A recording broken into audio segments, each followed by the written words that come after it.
Selama ini Pak Baktiar yang paling emosi, tetapi saya terkagum ketua sudah menegaskan dalam membuka rapat yang disekat kepada ketua komisi. Rapat dengar pendapat atau RDP Lembaga DPRD Flores Timur bersama organisasi masyarakat atau Ormas LKPK Flores Timur di ruang sidang utama DPRD Flores Timur Rabu 9 November 2022 tampak panas. Rapat dengar pendapat gabungan Komisi DPRD Flores Timur bersama Ormas LKPK Flores Timur ini terkait adanya kisruh dana 14 miliar.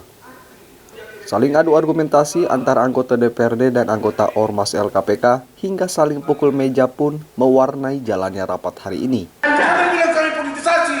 Politisasi apa? Kalau kami hari ini mendesak supaya penjabat bupati, gubernur mengkoreksi penjabat bupati, jangan lihat juga sebagai politisasi. Ini murni karena beliau tidak tahu apa-apa.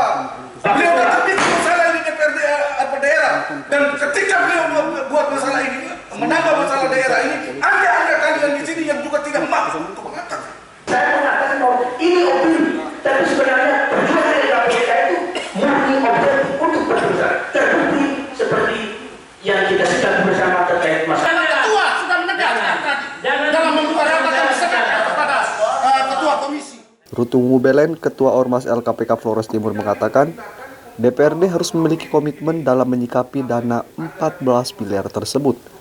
Karena dana 14 miliar ini merupakan dana klaim yang diajukan oleh RSUD Larantuka melalui BPJS ke Kementerian Kesehatan, sehingga dana ini menjadi retribusi daerah.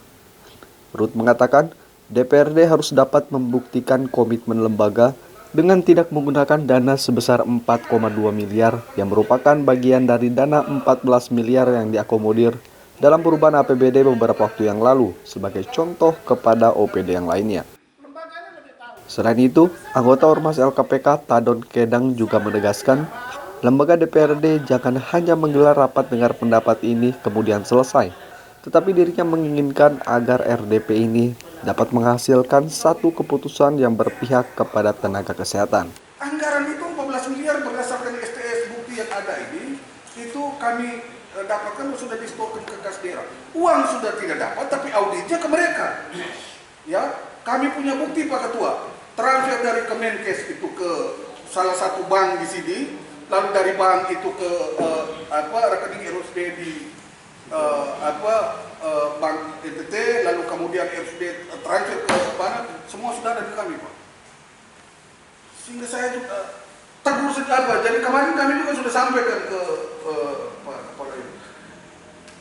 Tolong inilah sekali-sekali itu kasih pertimbangan yang tegas ke sana. Jadi saya Pak Ketua, mohon maaf ini teman-teman di luar tadi, tetapi saya ingin memberikan catatan sedikit.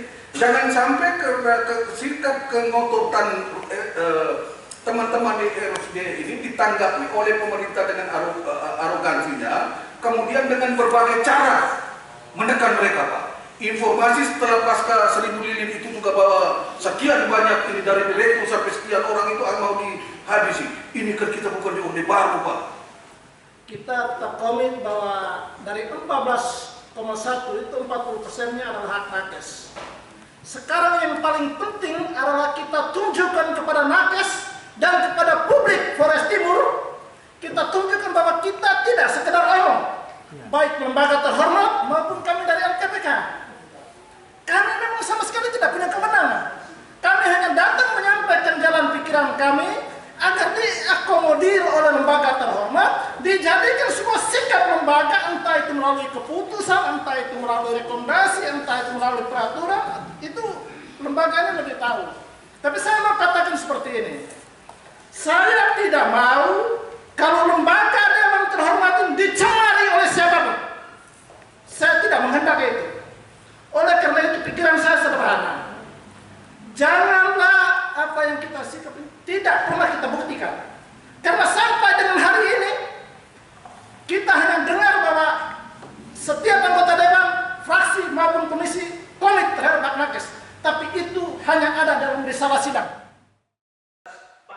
Sementara Ketua Komisi C Ignatius Boliuran mengatakan sikap lembaga jelas dan berpihak kepada tenaga kesehatan. Lembaga DPRD dari awal tetap berkomitmen untuk membayar hak tenaga kesehatan.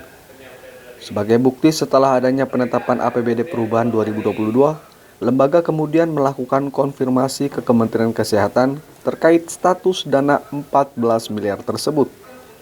Ignas juga mengatakan terkait hasil rapat dengar pendapat bersama Ormas LKPK hari ini akan dilaporkan kepada pimpinan lembaga agar dapat dilakukan paripurna bersama pemerintah daerah dengan agenda pembahasan dana 14 miliar ini.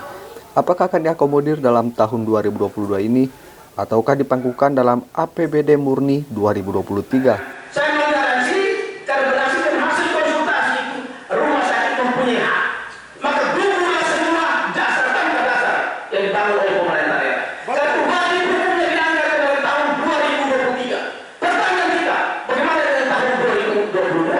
Ini forum gabungan komisi. Saran solusi yang disampaikan oleh Ketua LKPK bersama jajaran, didukung oleh Pak Rofi dan teman-teman, itu akan kami sampai ke pimpinan untuk menggelar rapat bersama pemerintah.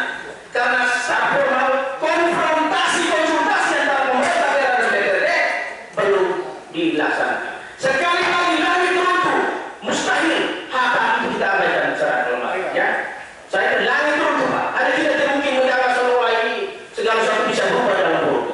Jadi saya kira demikian saja. Sekali lagi kami berterima kasih kepada LKPK. Adam Betan, kontributor Flores Timur, Clemens Punit, AFB TV.